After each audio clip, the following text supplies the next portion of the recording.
At Revenge Mosaicum, there are moments we recognize by what doesn't move. A room meant for routine, suddenly holding its breath. This story arrived that way, not with noise, but with hesitation, one man's hand stopping midair because something ordinary had just turned dangerous. Marissa Hale is a paralegal in upstate New York. Her experience matters because nothing about her life suggested she would be the one carrying proof. She wasn't chasing justice. She wasn't looking for a fight. She was only trying to understand why her grandfather had been so careful at the very end. What followed was her voice. I was sitting across from the compliance officer when I noticed his fingers trembling, not shaking wildly, just enough to catch my attention. He closed the passbook slowly, like it might react if he moved too fast. The office was quiet, too quiet for a bank. He pressed a button under his desk and spoke into the phone without looking at me. Front doors, security, compliance team. Now, I remember thinking I had done something wrong, that maybe I had brought the wrong documents. My identification was still in my hand, warm from my grip. He finally looked up, not confused, not curious, afraid. "That account," he said carefully, "has been flagged for a very long time." My stomach dropped. I hadn't come here expecting money. I hadn't even expected answers. I came because my grandfather hid this thing like it mattered. We noticed, watching from the edge of this moment, how quickly the balance of power shifted without anyone raising their voice. He slid the passbook back toward me and stood. "Please stay seated." I didn't move. "If you're still here with us, we appreciate you staying. I promise this story doesn't rush what comes next. I didn't grow up feeling invisible. It was quieter than that, more like being assumed safe. The kid who didn't need checking on, the one who would land on her feet without help. I work as a paralegal in Albany, mid-size firm, fluorescent lights, coffee that tastes burnt no matter what time it is. I'm good at the work because I notice what people skip, dates that don't line up, signatures that lean a little too hard to the right. Nobody claps for that. They just expect it. In my family, that same expectation followed me around like background noise. Evan got the questions. "How's work going?" Big plans. Dad leaned in when he talked, smiled with his whole face. With me, it was lighter, polite. "You still busy? That job treating you okay?" At dinners, I'd clear plates without being asked. It wasn't a favor. It was just assumed. I didn't mind. At least, I told myself I didn't. My grandfather noticed. Though, Leonard always paused when I stood up, like he was marking something in his head. Once, when Dad wasn't in the room, Leonard leaned closer and murmured, "You pay attention." I shrugged it off then. Sitting in that bank office later, watching a man twice my age lose his composure over a passbook, I finally understood what Leonard had been doing. He wasn't warning me. He was choosing me. The funeral was held on a Tuesday, which felt intentional, easy to schedule, easy to leave. Dad handled everything.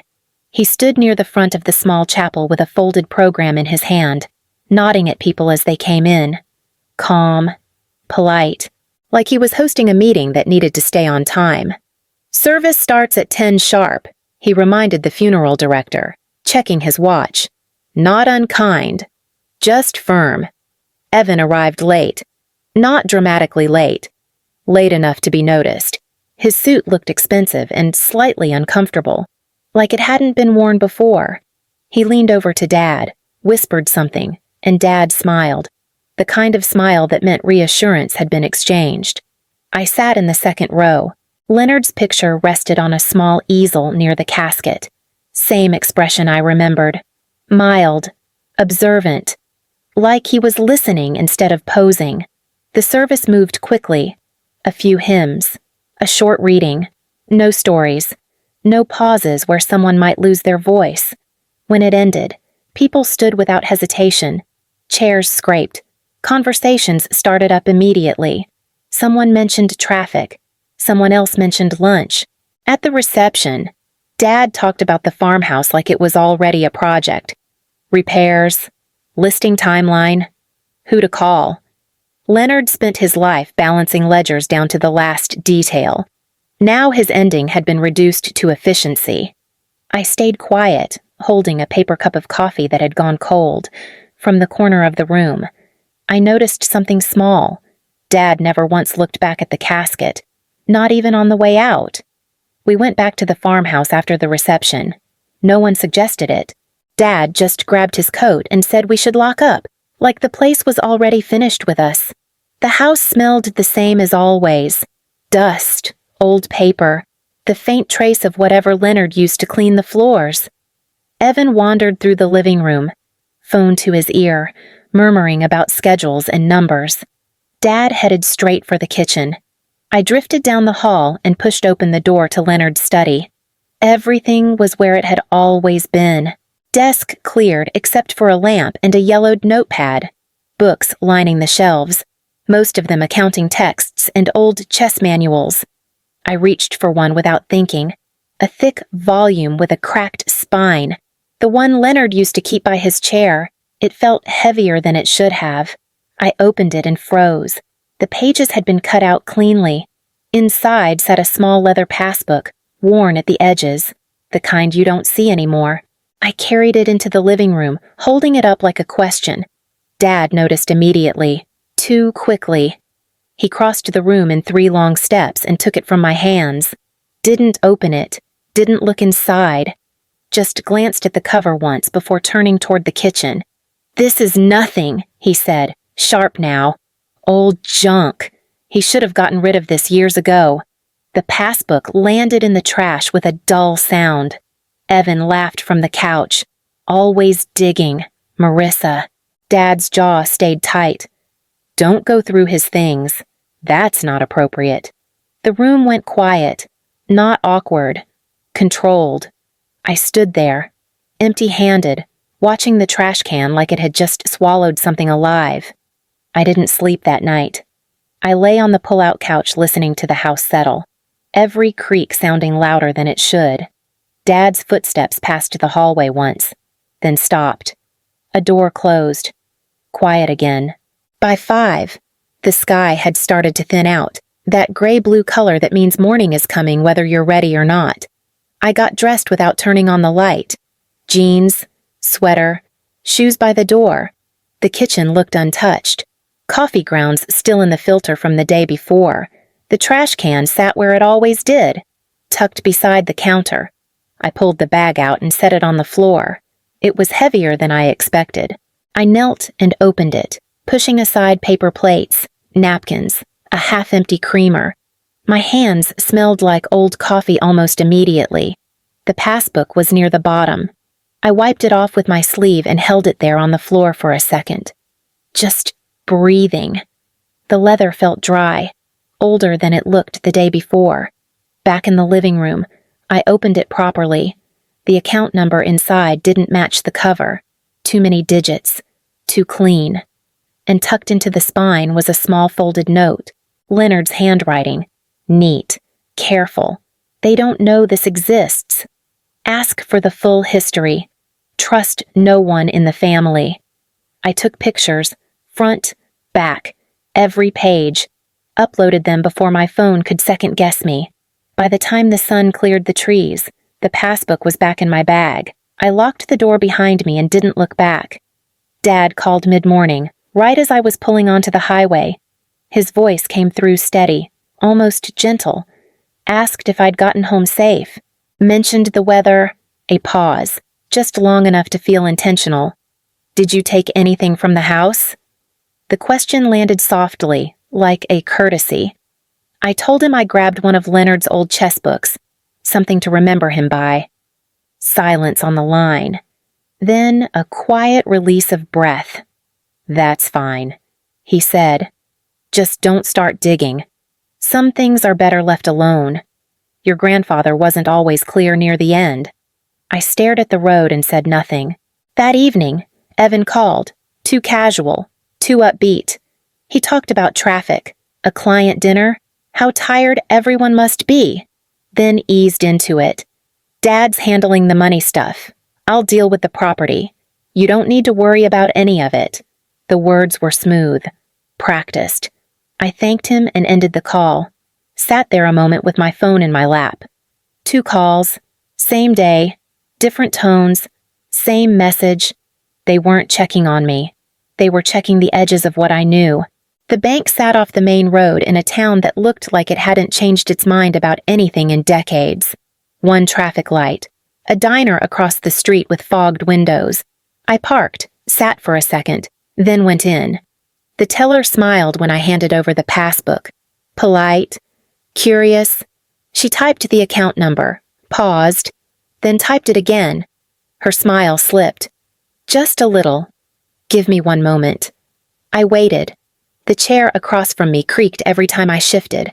A security guard walked past twice. I learned his name from the badge. Carl. He smelled faintly of mint.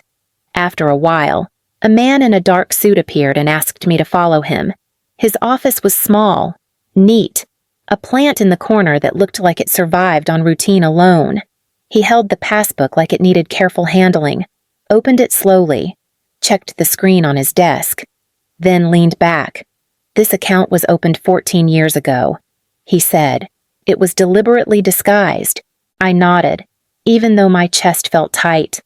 It hasn't been touched since. He continued, the current balance is $4,900,000. The number sat between us, heavy and unreal. There's more, he added. His tone changed. More careful now. In 2016, someone attempted to access it using authorization documents. My hands went cold. The request was denied, logged, preserved. He turned the screen slightly so I could see the name. Thomas Hale. For a second, neither of us spoke. This account was flagged, he said quietly. We've been waiting for someone to bring it back into the light.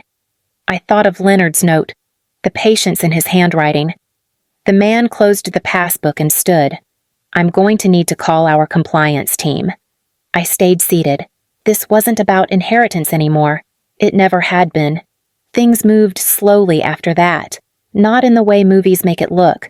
No rush, no raised voices, just more people coming into the room, one at a time, each carrying a folder, a tablet, a quiet seriousness that settled into my bones.